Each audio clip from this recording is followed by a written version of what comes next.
Monday morning, Roofy the dog was bored. He watched TV all day. On Monday, he got invited to a party for dogs.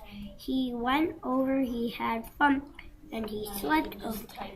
On Tuesday, they still partied.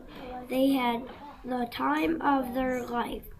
They went to the fair, and the next day, on Wednesday, they went to the beach. Roofy the dog was a really good boogie boarder and surfer.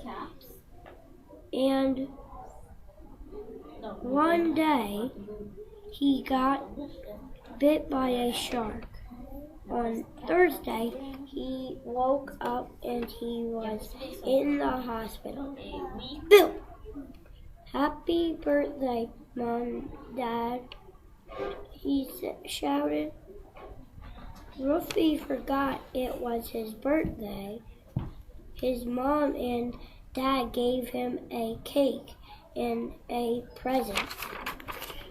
On Friday, he had a cast on his arm and leg. His friends signed it. Then he got out of the hospital. On Saturday, he was feeling a little better, and he went to get ice cream. The next day was Sunday again, and he partied again, and he slept over. He had a great time.